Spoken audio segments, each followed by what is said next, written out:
வெண்முரசு. பன்னிரு படைக்களம் 17. பேரிடை பள்ளம் நோக்கி செல்வது போல வேறு வழியில்லாமல் போரை நோக்கி சென்றனர் கிருதியும் தம்பியரும். எங்கோ ஒரு தருணத்தில் அப்போர் வெல்லாதென்பதை அவர்களே நன்கறிந்தனர். ஆனால் அவர்கள் அதுவரை சொன்ன வஞ்சனங்களே அவர்கள் பின்னகர முடியாது தடுத்தன. அவர்கள் ஒவ்வொருவரும் பிறரை அதன் பொருட்டு அஞ்சினர். சற்றே பின்னகரும் பொருள் கொண்ட சொல்லை ஒருவன் சொன்னால் இன்னொருவன் உணர்ச்சிப் பெருக்குடன் அதை எதிர்த்தான். அவ்விழி மகனுடன் ஒத்துப்போய் இவ்வுலகில் வாழ்வதைவிட உயிர் நீப்பதையே நம் மூதாதையர் விரும்புவர் என்று அவன் கூறும்போது, ஆம், வாழ்முனை இறப்பே க்ஷத்திரியர்களின் முழுமை என்று அனைவரும் சொல்லியாக வேண்டியிருந்தது. வாசிப்பது சந்தீப். பத்மர் அவர்களிடம் ஆகக்கூடுவதைச் சொல்லி விளங்கச் செய்ய முயன்றார். ஆனால் அவர் சொல்லச் சொல்ல அவர்கள் மேலும் உணர்வெழுச்சி கொண்டனர். உள்ளூர் ஐயம் கொண்டிருக்கையில் உணர்ச்சிகளை மிகையாக்க வேண்டியிருக்கிறது. மிகையான உணர்ச்சிகள் மெல்ல நிலை பெற்று அவற்றை நடிப்பவரே நம்பும்படி ஆகின்றன. ஒரு கட்டத்தில் இளவரசர்கள் உச்சகட்ட உள்ளெழுச்சியிலேயே இருந்தனர். எதிர்மறை உணர்வுகளுக்கு மட்டுமே உரிய மிகுவிரைவு அவர்களை அடித்துக் கொண்டு சென்றது. அவர்கள் அந்த வெறியுடன் க்ஷத்திரிய படைவீரர் முன் பேசியபோது அவர்களும் அவ்வுணர்ச்சிக்கு ஆளாயினர். முடிந்தவரை அப்போரை வெல்ல பத்மர் முயன்றார். போருக்கு ஜராசந்தன் சற்றே தயங்குவான் என்றாலும் அதுவே வெற்றி என அவர் எண்ணினார். மகதத்தின் வைதிகரவையின் 108 வைதிகர்களை அவரது ஒற்றர்கள் சென்று சந்தித்தனர். க்ஷத்திரியர் குருதியில் கை நனைத்து இழிசினனை வென்றாக வேண்டும் என்று அவர்களிடம் சொன்னார்கள். அதன்படி அவர்கள் ஒருநாள் முதற்புலரியில் ராஜகிருஹ நகரின் வாயிலில் 3 கற்களை சேர்த்து வைத்து தீச்சொல்லிட்டு நாடு நீங்கி வங்கத்தின் காடுகளில் குடியேறினர். வேதங்களின் எதிரியான அசுரனைக் கொன்று மூதாதையர் நெறிகளைக் காக்கும் க்ஷத்திரியர்களை வைதிகர்கள் வாழ்த்துகிறார்கள் என்னும் செய்தி அவர்களால் வெளியிடப்பட்டது. வேள்வி மிச்சத்துடன் அச்செய்தி குலத்தலைவர்களையும் குடிமூத்தவர்களையும் சென்றடைந்தது. முதல் முறையாக மகதத்தின் குடிகளிடையே பிளவு உருவானது. முன்னரே அசுரப் படைகள் நகரில் ஓங்கியமையால் சினம் கொண்டிருந்த வேளிரும் ஆயரும் அச்சொல்லை ஓர் ஆணை எனக் கொண்டனர். அவர்களிடையே மந்தளச் செய்தி பரவிக் கொண்டிருந்தது. ஒருநாள் வேளிரும் ஆயரும் கொல்லரும் கலந்த ஒரு குழு அரண்மனை முற்றத்தில் கூடி கூச்சலிட்டது.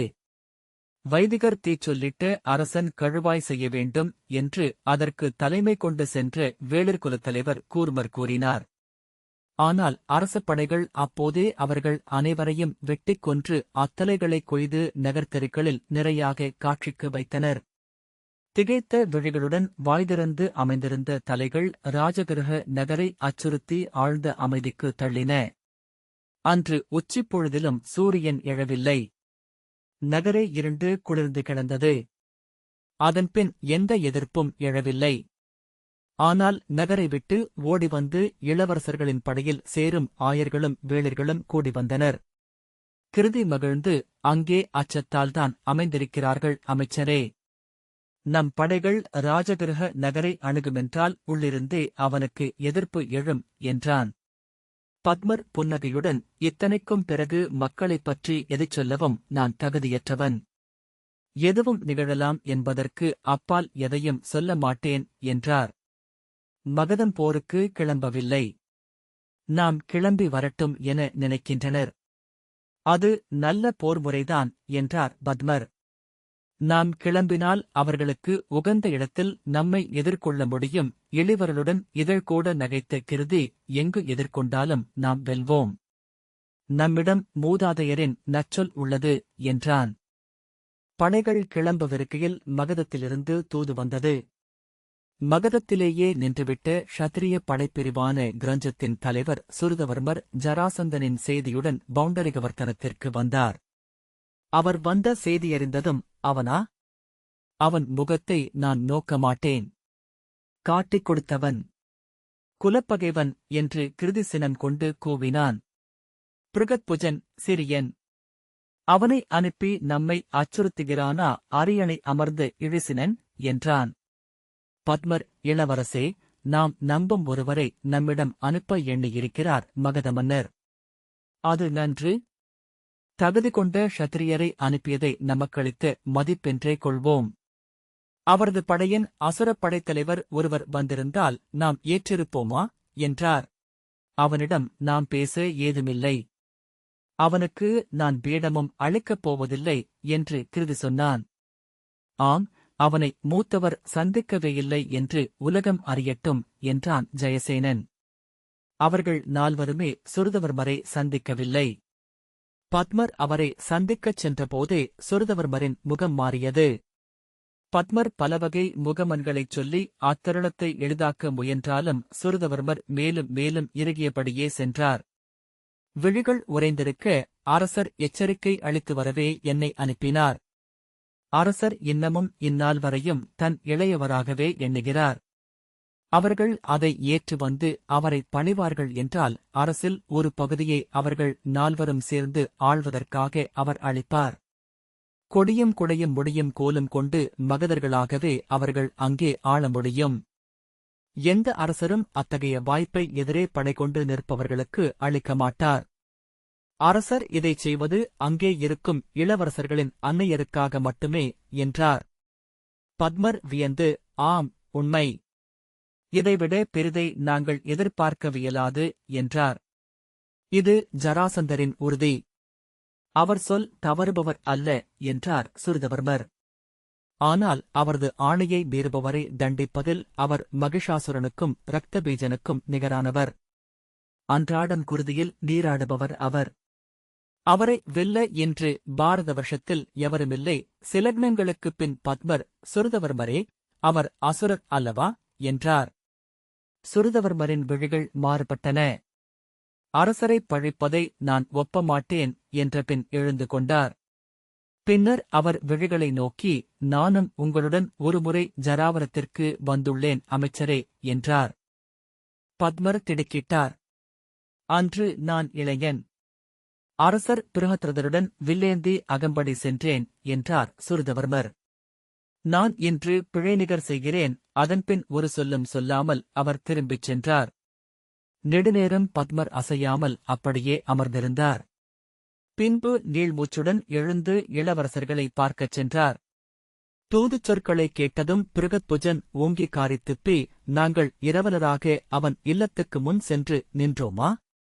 அவன் எங்களை தம்பியராக ஒப்புகிறானா? இழிமகன், காட்டாளன். அவனை நாங்கள் உடன்பிறந்தவனாக ஏற்க வேண்டும் அல்லவா? அவன் மானுடனே அல்ல, குருதியுண்ணும் அசுரன் என்றான். கிருதி, அவனை நாங்கள் எவ்வகையிலும் ஏற்கவில்லை அமைச்சரே. தூதனை திருப்பியனுப்பும் என்றான். இளவரசே என்று பத்மர் சொல்லவர, செல்லுங்கள் என்று சொல்லி அவன் திரும்பிக் கொண்டான்.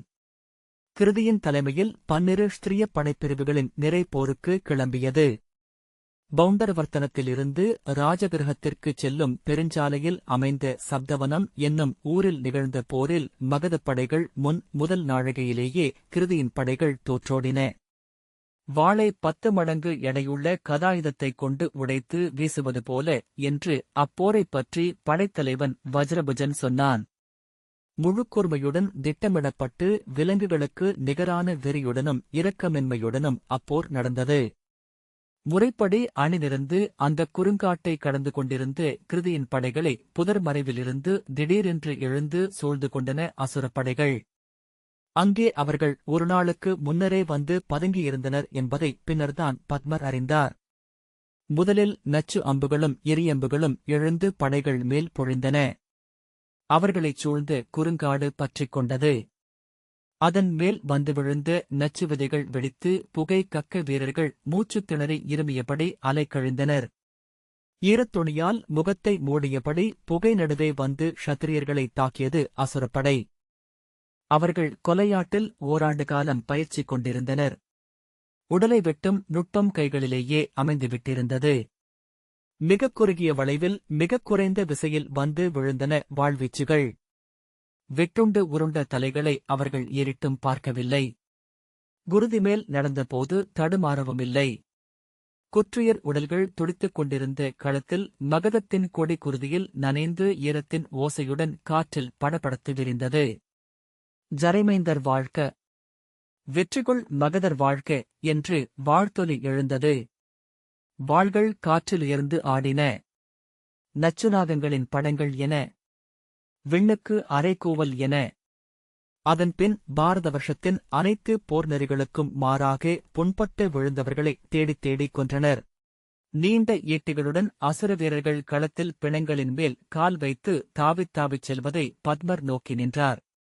தலையுடன் கிடந்த அனைத்து உடல்களையும் ஈட்டியால் மெல்ல குத்தினர்.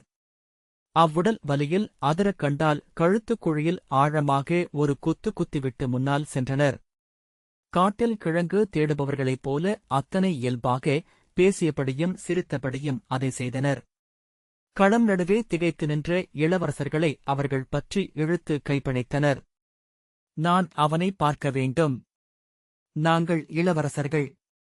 அரச முறைப்படி அவனை நாங்கள் பார்க்க வேண்டும் என்று கிருதி கூவினான். போரில் வென்றவர்கள் காட்டும் நெறிமுறை சில உள்ளன. நாங்கள் அரச குடியினர் என ஜெயசேனன் சொன்னான். அசுர படைத்தலைவன் தன் ஈட்டியின் முனையால் அவன் தலையை ஓங்கி அறைந்தான். சினந்து திரும்பிய பிருகத்புஜனின் முகத்தில் கொழுத்த எச்சிலை காரி உமிழ்ந்தான். கிருதியின் நீண்ட கவுந்தலைப் பற்றி இழுத்து குனித்து அவன் பிடரியில் ஓங்கி அறைந்து கீழே விழுந்தவனை கீழ்மைச் சொற்களுடன் காலால் மாறி மாறி மிதித்தான். குழல் சுருளைப் பற்றி இழுத்துக் கொண்டு சென்று தேரிலேற்றினான். பழைய தேர்த்தட்டின் மேல் தூணில் விலங்குகள் பூட்டப்பட்டு அழைத்து வரப்பட்ட கிருதியையும் இளையோரையும் பத்மர் தொலைவிலேயே பார்த்துவிட்டார். அவர் விழிகள் அவர்களுக்காக எதிர்நோக்கியிருந்தன. சிறு அசைவைக் கண்டே திடுக்கிட்டன. இறுதியில் அரச பெருஞ்சாலையில் அவர்களின் தேர் வருவதைக் கண்டபோது நினைத்திருந்த அளவுக்கு படபடப்பு எழவில்லை. பெருமூச்சுடன் உடலை தளர்த்திக் கொண்டார். மறுகணம் திடுக்கிட்டு மீண்டும் நோக்கினார். 4 இளவரசர்களும் உடைகளில்லாமல் இருந்தனர். கிருதியின் தலை தொங்கி ஆடியது. பிருகத்புஜன் பற்களைக் கடித்தபடி தன்னைச் சுற்றி நிறைந்திருந்த முகங்களை நோக்கிக் கொண்டிருந்தான். அவருக்கு அருகே ஜராசந்தனுக்கு எதிராக வைதிக அறிவிப்பை வெளியிட்ட 108 அந்தணர் குடியினரும் ஒருவரோடு ஒருவர் உடல் நெருக்கி ஒற்றை விலங்கு போல நின்றிருந்தனர். அவர்கள் விழிகளெல்லாம் ஒன்று போலிருந்தன. அவர்களின் உடல் விதிர்ப்பதும் சிலிர்ப்பதும் கூட ஒன்றாகவே நிகழ்ந்தது. அவர்களை பலமுறை விழித்தொட்டார். அவர்கள் அவரை அறிந்திராதவர்கள் போலிருந்தனர். தொலைவில் அரச பெருமுரசு விம்மிக் கொண்டிருந்தது. அரண்மனையின் படிகளில் வேல்களுடன் ஜராசந்தனின் மெய்க்காவலர் நின்றிருந்தனர். முற்றத்தில் அவர்களைச் சூழ்ந்திருந்த வீரர்கள் வேல்களைத் தூக்கி உரக்க கூச்சலிட்டனர். தேர்களைச் சூழ்ந்து வந்த வீரர்கள் மறுமொழியாக கூவினர். அத்தேர்களுக்குப் பின்னால் பெருந்திரளாக மக்களும் கூச்சலிட்டபடி வருவது தெரிந்தது. அவர்கள் தலைப்பாகைகளைத் தூக்கி வானில் வீசி கையாட்டி கூச்சலிட்டபடி எம்பிக் குதித்தனர். பலர் நடனமிட்டனர். அணுகும்தோறும் தெளிவான அவர்களின் முகங்களில் தெரிந்த வெறியே பத்மர் திகைப்புடன் நோக்கினார். தெய்வமெழுந்தவர்கள் போலிருந்தனர். மானுடரை உள்ளிருந்து ஆட்டி வைக்கும் தெய்வங்கள் சில சமயம் உடலுக்கு வெளியே வந்து நின்று கொள்கின்றன. அந்த ஊர்வலம் அரண்மனையின் செண்டுவெளி முற்றத்தை அடைந்தது. தேர் நின்றதும் வீரர்கள் அதன் மேல் ஏறி கட்டுக்களை அவிழ்த்து இளவரசர்களை முடியைப் பிடித்து இழுத்து தரையில் தள்ளினர். ஒரு காவலன் அங்கே நின்று கைதூக்கி கூச்சலிட்ட சிறுவர்களை நோக்கி ஏதோ சொல்ல சிறுவர்கள் கூச்சலிட்டபடி வந்து இளவரசர்களை மிதிக்கத் தொடங்கினர். முதலில் சிரித்துக்கொண்டு விளையாட்டாக மிதித்தவர்கள் மெல்ல மெல்ல வெறிகொண்டனர். உருமியபடி காட்டு விலங்குகள் போல மிதித்தனர். வீரர்கள் போதும் போதும் என்று அவர்களை விலக்கியும் அடங்கவில்லை. இளவரசர்களை இழுத்துக்கொண்டு வந்தபோது கூட சில சிறுவர்கள் வெறியுடன் கூவியபடி ஓடிவந்து எட்டி உதைத்தனர். கற்களால் அவர்களை அடித்து கை சுருட்டி கூச்சலிட்டனர். 4 கொண்டு வந்து அவர்கள் முன் நிறுத்தப்பட்டனர். அவர்கள் ஏற்கனவே இறந்தவர்கள் போலிருந்தனர். கிருதி விழிதூக்கி நோக்கினான். அவன் கண்கள் சிவந்து கலங்கி தெய்வமெழுந்த விழிகள் போலிருந்தன. பிருகத்புஜன் பித்தனைப் போல தலையை அசைத்தபடி ஏதோ சொல்லிக் கொண்டிருந்தான். அவர்களை விழியெடுக்காமல் நோக்கிக் கொண்டிருந்தார் பத்மர். அவர்கள் விழியில் உயிர் கொண்டு தன்னை நோக்குவார்கள் என்றால் அதை தாழ முடியுமா என எண்ணிய போது நெஞ்சு நடுங்கியது. ஆயினும் விழியகற்ற இயலவில்லை. முரசுகளும் கொம்புகளும் முழங்கின. அரண்மனை வாயிலில் மங்கல இசையும் வாழ்த்தொலிகளும் கேட்டன. திரும்பிப் பார்க்கலாகாது என பத்மர் தனக்கு ஆணையிட்டுக் கொண்டார். எங்கோ இருந்த இளவரசர்களுக்கும் அது செவியில் விழவில்லை. முன்னால் அணிச்செடியர் மங்கலத்தாளங்களுடன் இரு நிறைகளாக வந்தனர். இசைச்சூதர் தொடர்ந்தனர்.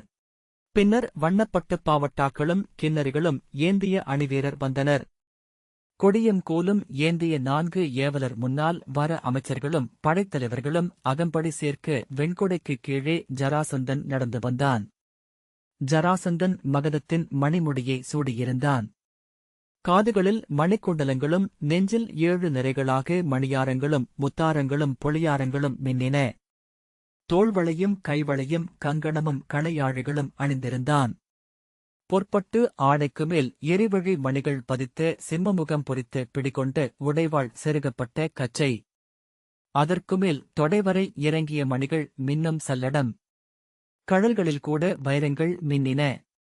ஓவியத்திலிருந்து இறங்கி வந்தவன் போலிருந்தான். அவன் குரடுகள் அருகே ஒலிப்பதைக் கேட்டபடி பத்மர் கண்களை மூடிக்கொண்டார்.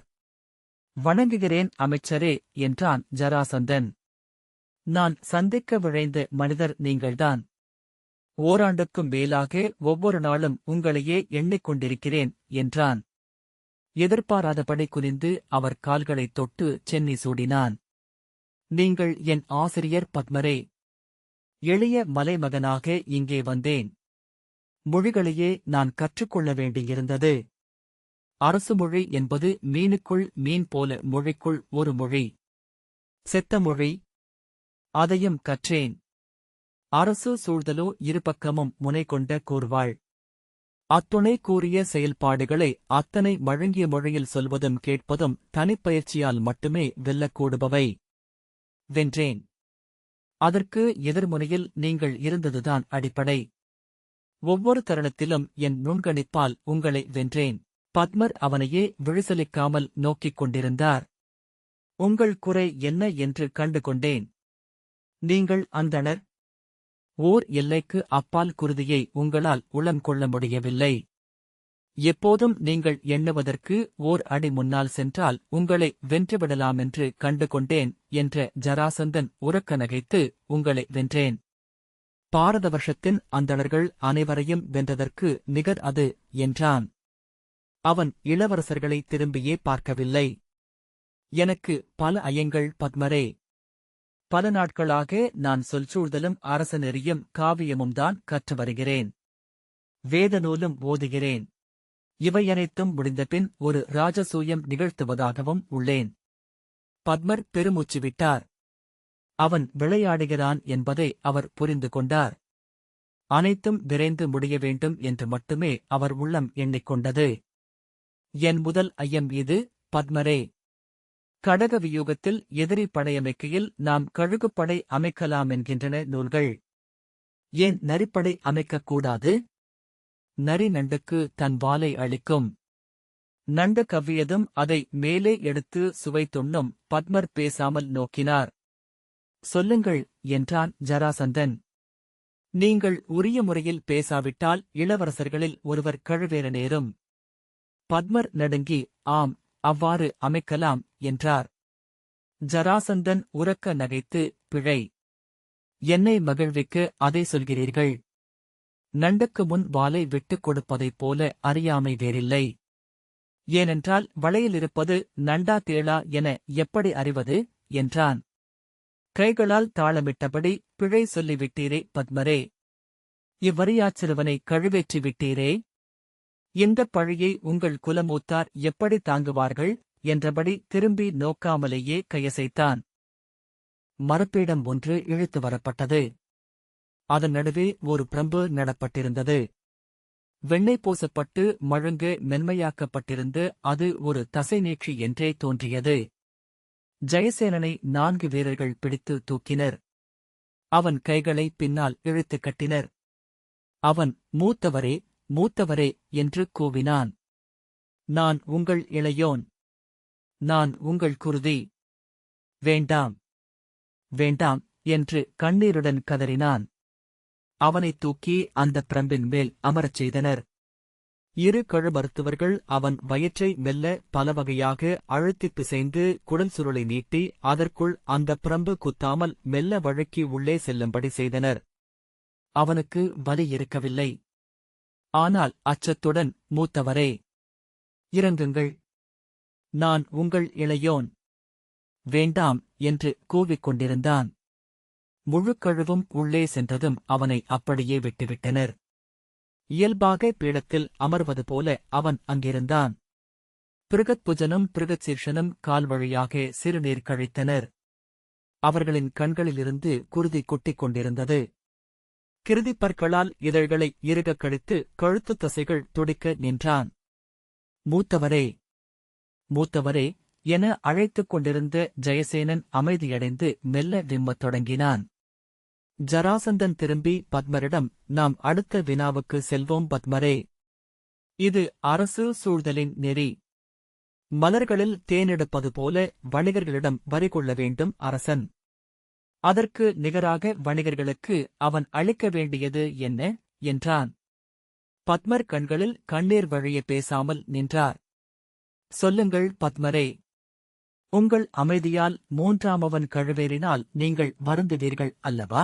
பத்மர் அழைத்த குரலில் அரசன் தோட்டக்காரனாக மாறி அச்செடிகளுக்கு நீரூற்ற வேண்டும் என்றார். கேட்கவில்லை என்று அவன் செவிகளை அருகே கொண்டு வந்தான். அவர் தொண்டையை காறிவிட்டு மீண்டும் சொன்னார்.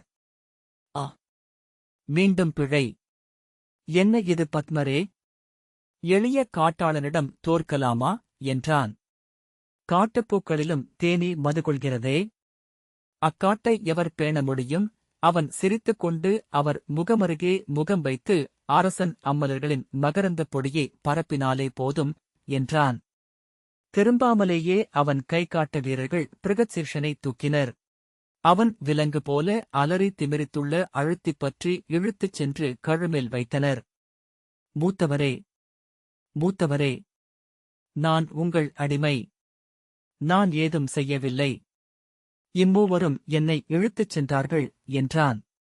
கழுவிலமர்ந்திருந்த ஜெயசேனன், மூத்தவரே, அவன்தான் அனைத்தையும் செய்தான். அவர்கள் மூவரும்தான். நான் அறியாதவன்.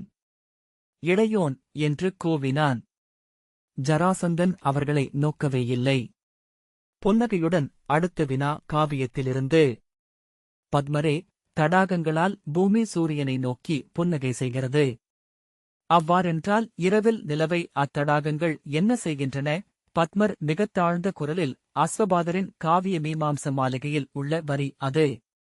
இரவில் அவை நிலவொளியில் கனவு காண்கின்றன என்றார். அடடா, பிழை. கருநிலவு நாளில் அவை எப்படி கனவு காண முடியும்?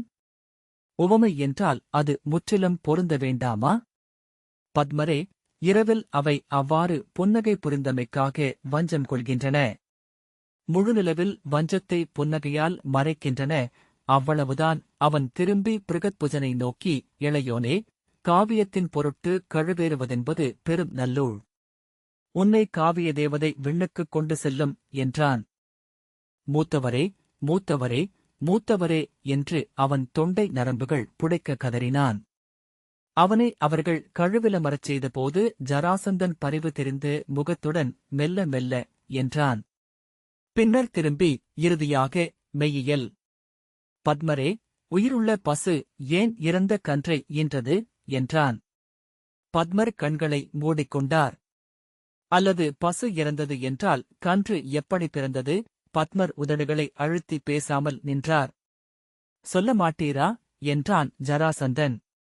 சொல்லும் பத்மரே, நம் சொல்லாடலில் 4 நிலையிலும் நானே வென்றேன் என்று நான் ஒரு கல்வெட்டை இங்கே அமைக்க வேண்டும் அல்லவா? பத்மர் பெருமூச்சு விட்டார். நீங்கள் அமைதியாக நின்றாலும் நானே வென்றேன் என்று சொல்லி திரும்பிய ஜராசந்தன், ஆகவே என் முதல் உடன்பிறந்தானாகிய கிருதியையும் நான் கழுவிலேற்றுகிறேன் என்றான். கிருதி தருக்குடன் தலை தூக்கி, நான் க்ஷத்ரியன். என்னை கழுவிலேற்றினால் பழிசூடும். இருள் தெய்வமாக வந்து உன் கொடியை சூறையாடுவேன் என்றான். நன்று நன்று. தெய்வங்களுடன் போரிடுவதும் உவகைக்குரியதே என்றான் ஜராசந்தன் சிறுவனைப் போல நகைத்தபடி. கேட்டீர்களா பத்மரே?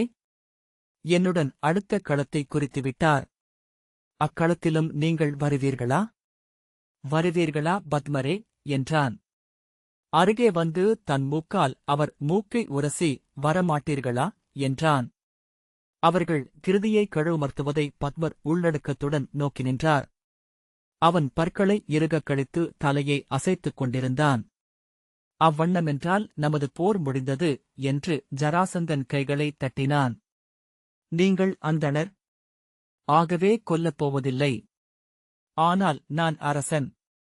பிழை செய்தவர்களை தண்டித்தாக வேண்டும். நாரத ஸ்மிருதியில் அரசவஞ்சம் செய்து அந்தணனை நாவறுத்து நாடு கடத்தலாம் என்று சொல்லப்பட்டுள்ளது. யமஸ்மிருதி அவன் தலையை மொட்டையடித்து நெற்றியில் இழிமங்கலக் குறி வரையலாம் என்கிறது. கார்த்தவீரிய ஸ்மிருதி அவனுக்கு மிலைச்சர் வெட்டிய அன்னை பசுவின் ஊனை அழித்து குலமழித்து இழிசினனாக ஆக்கலாம் என்கிறது. அவன் கண்களைப் பிடுங்கவும் ஒரு ஸ்மிருதி சொல்கிறது. ஸ்வாகே தேவியின் உத்தர ஸ்மிருதி. என்ன செய்வது? ஒரே குழப்பம். ஆகவே இவை அனைத்தையும் செய்யலாம் என முடிவெடுத்தேன். பத்மர் பெருமூச்சு விட்டார். ஆனால் இப்போதல்ல, நாளை. இன்று இவர்கள் கழுவில் அமர்ந்திருப்பதை நோக்க வேண்டும் அல்லவா? அவன் வைதிகர்களை நோக்கி திரும்ப, முதிய வைதிகர் தலைவர் இழிசினனே, உன்னை முறைமீறி விலக்கு செய்தோமா என்ற சிறு ஐயம் எங்களுக்கு இருந்தது. அது இன்றோடு முற்றழிந்தது. நிறைவுடன் வாழ்வை முடிக்கிறோம். நீ எங்களுக்கு என்ன தண்டம் அளித்தாலும் வேதம் சொல்லி நீர் அள்ளி இந்நகர்மேல் வீசி பழிச் சொல்லிட்டுவிட்டு நாடு நீங்குவோம்.